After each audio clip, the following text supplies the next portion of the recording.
Hello বন্ধুরা, কেমন আছো তোমরা সবাই? আশা করি অনেক অনেক ভালোই আছো। আর তোমাদের ভালোবাসায় আমিও অনেক ভালো আছি, কারণ তোমরা আমাকে যে পরিমাণে ভালোবাসা দিয়েছো এবং সাপোর্ট দিয়েছো তা আমি কোনোদিন ভুলতে পারবো না। তাই তোমাদেরকে মজা দেওয়ার জন্য আবারও একটি নতুন গল্প নিয়ে হাজির হলাম। গল্পটি শোনার মতো, আশা করি তোমাদের দাঁড়িয়ে যাবে এবং তোমরা হাতের কাজ করতে সবাই হেডফোন নিয়ে বসে যাও। যদি আমার গল্প শুনে মজা পাও তাহলে অবশ্যই আমার চ্যানেলটি সাবস্ক্রাইব করবে। তো চলো বন্ধুরা, আমরা কথা না বাড়িয়ে আসল গল্পে চলে আই। আমি অনেক দেখাশোনার পরে শেষে একটা গরিব মেয়েকে বিয়ে করেছিলাম।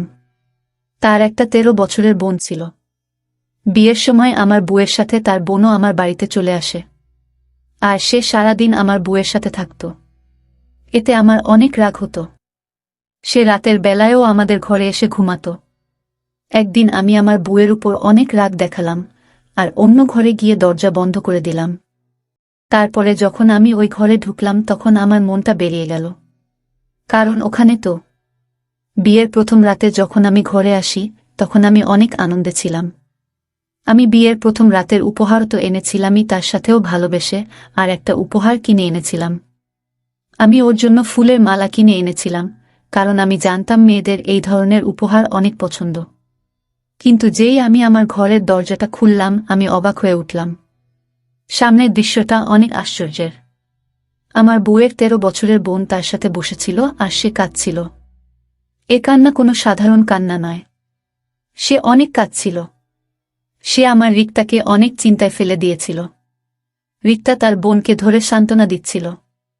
আমি গিয়ে জিজ্ঞেস করলাম, রিক্তা, ওর কি হয়েছে? ওর শরীর ঠিক আছে তো?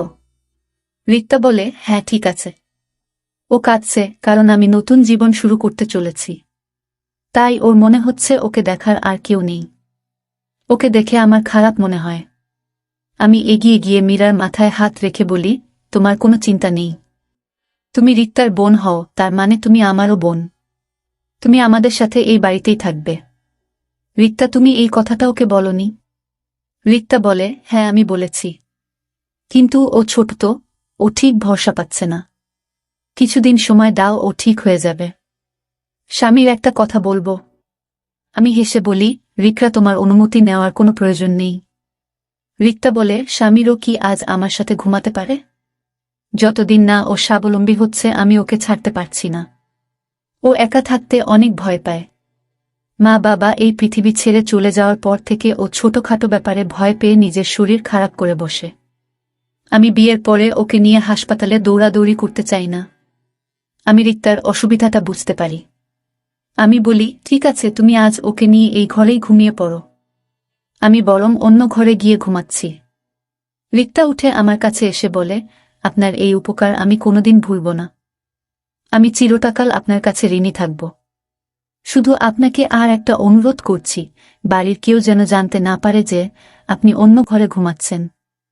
শ্রীলেখা অনেক তাড়াতাড়ি নিজেকে সামলে নেবে, তারপর সে আর রাগ করবে না। আমি বলি, রিক্তা, আমি তোমার অবস্থাটা বুঝতে পারছি, তুমি চিন্তা করো না। তাছাড়া কালকেই সব অতিথিরা ফেরত চলে যাবে, তারপর আমরা তিনজনই এই ঘরে ঘুমাতে পারব। এই বলে আমি ঘর থেকে বেরিয়ে গেলাম। রিক্তাকে আমি শান্তি দিলাম, কিন্তু আমি নিজেকে কি করে শান্ত করি? আমি ভাবছিলাম যে শ্রীলেখা কি এইভাবে সব সময় আমাদের মধ্যে চলে আসবে? আমি কি রিক্তার কথা মেনে নিয়ে ভুল করলাম? আমি অনেক কষ্টে নিজের মাথা থেকে এইসব কথা দূর করি। আমার মনে হলো যে ছোটরা এরকমই হয়, তারা যাকে ভালোবাসে তাকে অন্য কারোর সাথে দেখতে পারে না। আমি শ্রীলেখার অনেক ভালোভাবে খেয়াল রাখতে শুরু করলাম। সে একটা সরল সাদাসিধে মেয়ে। সে একটু ভয় ভয় থাকে। এমনিতেই আমার এরকম ছোটদের উপর অনেক দয়া ছিল। আমি বুঝতে পারি যে তার সাথে অনেক খারাপ কিছু হয়েছে, তাই সে এই রকম হয়ে গেছে। আমাদের বিয়ের 1 সপ্তাহ পার হয়ে গেল, কিন্তু এখনো শ্রীলেখা তার দিদির ঘরে ঘুমিয়ে থাকে। একদিন আমি শ্রীলেখার জন্য একটা ব্যাগ কিনে আনি। আমার বই কিনে আনার ইচ্ছে ছিল, কিন্তু আনতে পারলাম না, কারণ আমি জানতাম না শ্রীলেখা কত দূর পড়াশোনা করেছে। আমি বাড়ি এসে দেখি রিক্তা রান্না করতে ব্যস্ত, আর শ্রীলেখা উঠোনে বসে তার দিদিকে দেখছে। আমি হাসি মুখে শ্রীলেখার পাশে গিয়ে বসলাম। রিক্তা আমাকে দেখে সাথে সাথেই সব কাজ ছেড়ে উঠোনে চলে আসে। আমি রিক্তাকে ইগনোর করে শ্রীলেখাকে বলি, দেখো শ্রীলেখা, আমি তোমার জন্য উপহার নিয়ে এসেছি। শ্রীলেখা আমাকে দেখে কাঁদতে শুরু করে। সে দৌড়ে গিয়ে তার দিদির পিছনের দিকে লুকিয়ে পড়ে। আমি ওর ব্যবহার দেখে অবাক হয়ে গেলাম। ও সবসময় এরকম লুকিয়ে লুকিয়ে কেন থাকে? কিন্তু তখন আমি জানতাম না যে এ কেনর উত্তর। যখন আমি জানতে পারবো তখন আমার একটা বড় কষ্ট পাব। আমি আদর করে বললাম, শ্রীলেখা আমার কাছে এসো। দেখো, আমি তোমার জন্য ব্যাগ এনেছি। আমার কথা শুনে শ্রীলেখা আরও কাঁদতে শুরু করে। রিক্তা আমার দিকে রেগে তাকায় আর বলে, আপনি দয়া করে আমার বোনের থেকে দূরে থাকুন। আপনি আমার স্বামী হন, কিন্তু শ্রীলেখার তো কেউ হন না। তাই আপনি দয়া করে ওর সাথে কথা বলবেন না। রিক্তার কথাগুলো আমাকে অনেক আঘাত দিল। আমি তো শ্রীলেখাকে নিজের বোনের মতনই দেখতাম। আমার অনেক রাগ হয়ে গেল। আমি রিক্তাকে বলি, আমি যখন শ্রীলেখার কেউ হই না, তখন তাকে আমার বাড়িতে কেন রেখেছ? এই বলে আমি বাড়ি থেকে বেরিয়ে গেলাম। আমি রাস্তায় ঘুরতে থাকি। নিজের ব্যবহারের জন্য আমার আফসোস হচ্ছিল।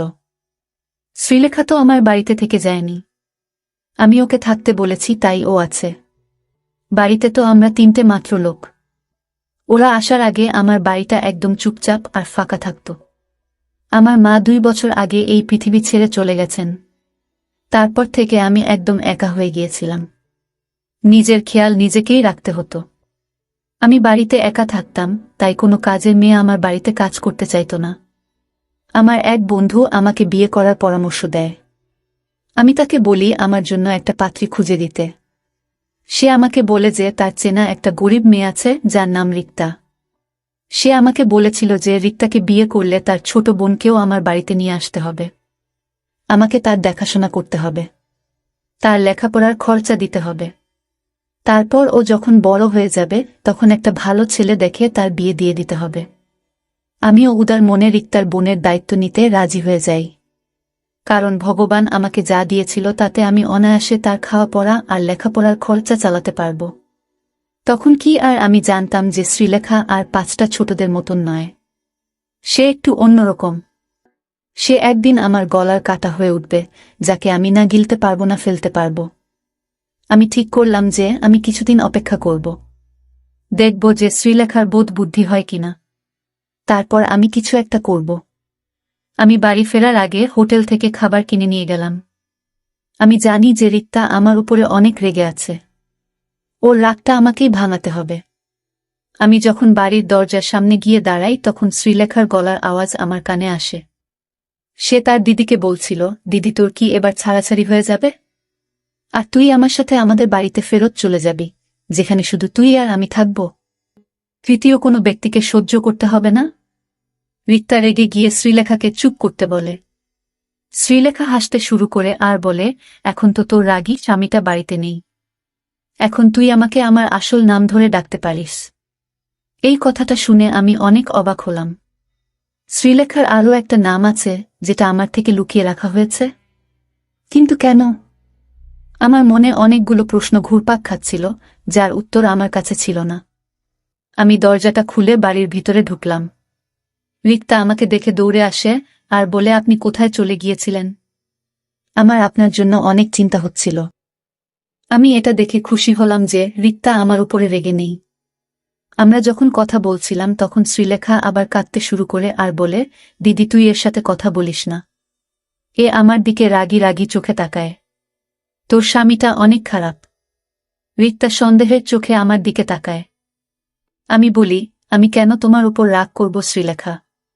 রিক্তা বলে, আমি আপনাকে আগেও বলেছি আপনি আমার বোনের সাথে কথা বলবেন না। এই বলে সে রিক্তার হাত ধরে তাকে নিজের ঘরে নিয়ে চলে গেল। আমি হতবাক হয়ে দাঁড়িয়ে রইলাম। এবার আমার সন্দেহ হয় কিছু একটা গণ্ডগোল আছে। এতদিন আমি শ্রীলেখার ব্যবহারকে তার ছেলেমানুষই ভাবতাম। কিন্তু ব্যাপারটা অতটা সহজ নয়। রিক্তার প্রতিদিনের মতো আমার জলখাবার বানাচ্ছিল। হঠাৎ সে কাজ থামিয়ে জিজ্ঞেস করে, বলেন আপনি শ্রীলেখার জন্য ব্যাগ কেন কিনে এনেছিলেন? আমি বলি, আমি চাই যে শ্রীলেখা পড়াশোনা করুক। রিক্তা হেসে বলে, পড়াশোনা? কিসের পড়াশোনা? শ্রীলেখা তো কোনোদিন স্কুলেই যায়নি, ওর পড়াশোনা করার ইচ্ছে নেই, তাই আমরা ওকে স্কুলে ভর্তি করাইনি। কথাটা আমার খুব একটা ভালো মনে হলো না।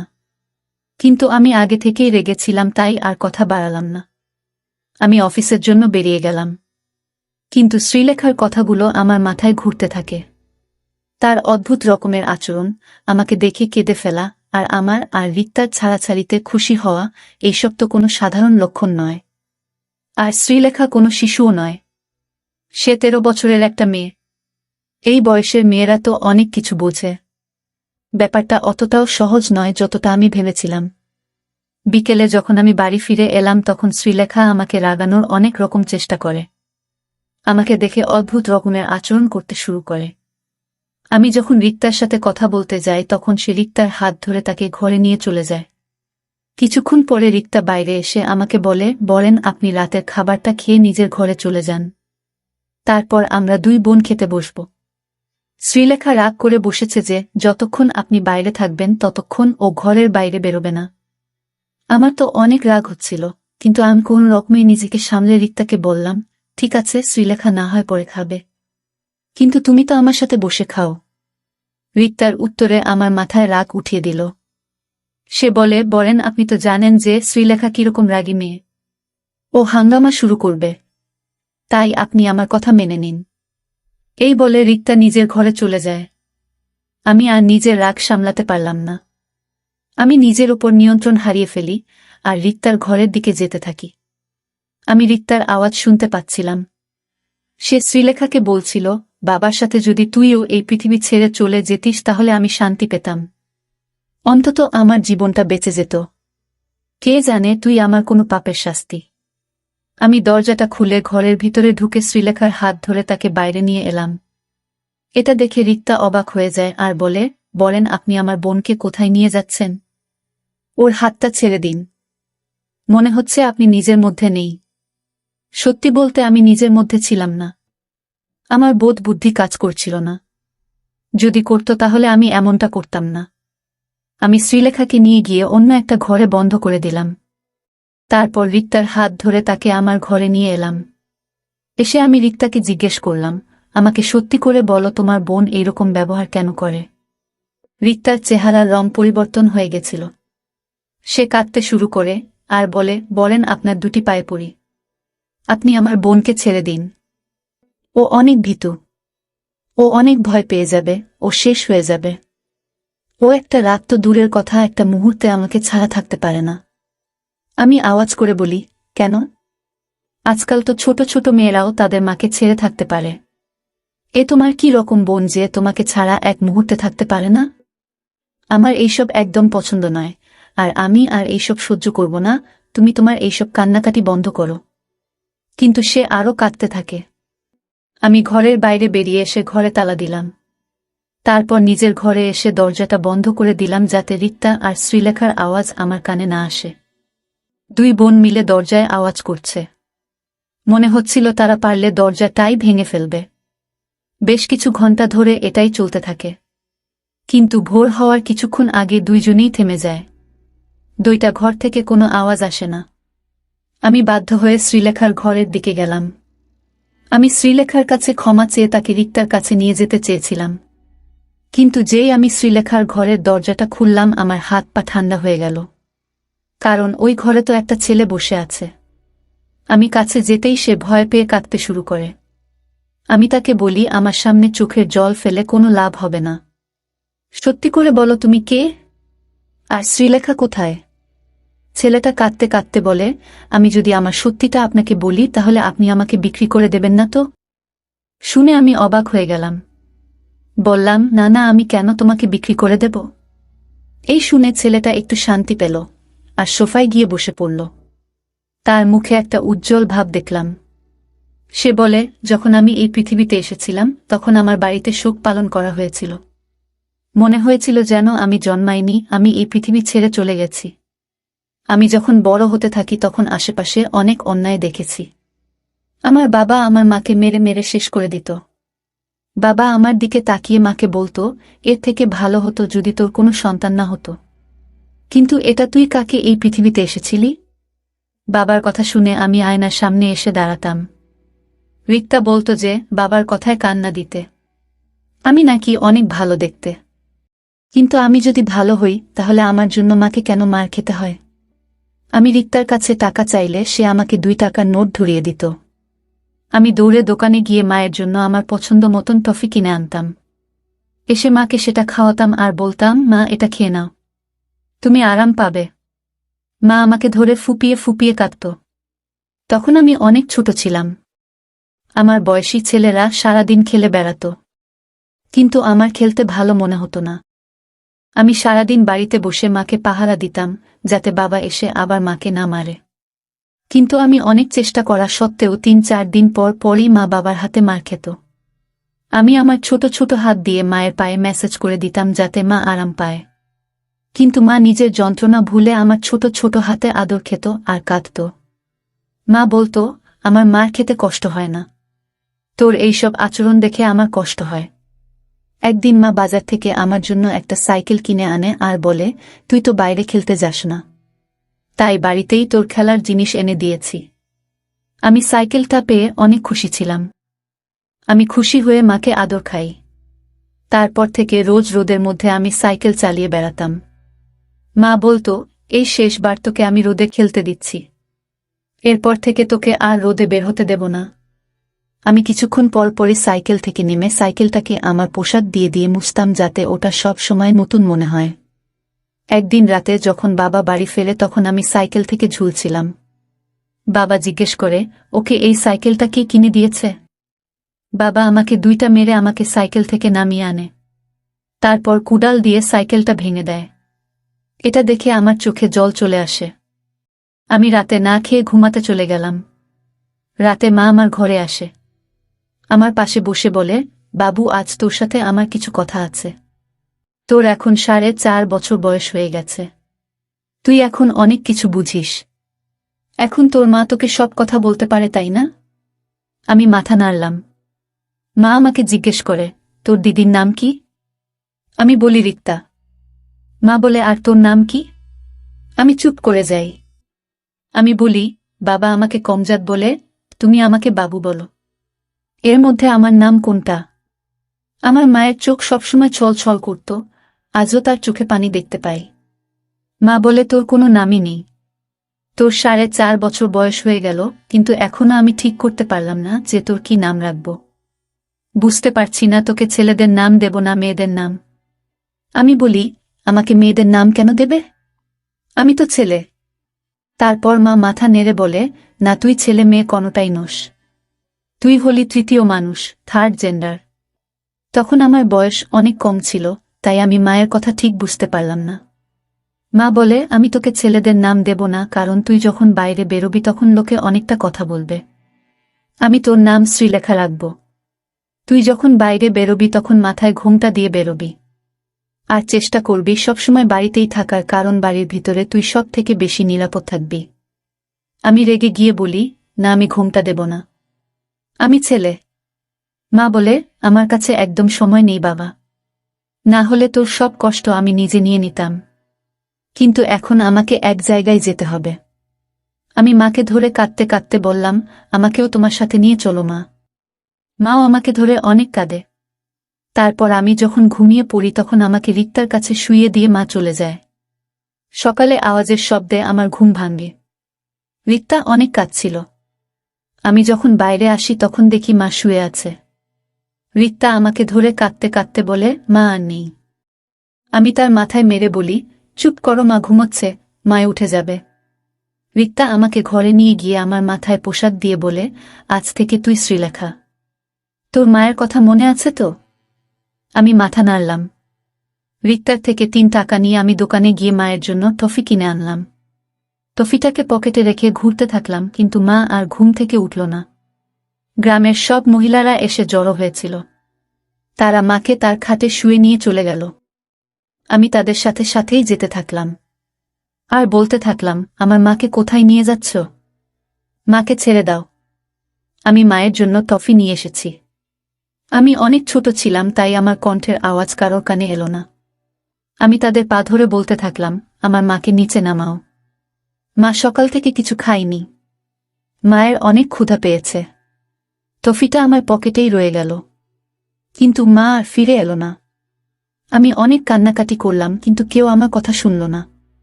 কিছুদিন পরে বাবাও এই পৃথিবী ছেড়ে চলে গেল।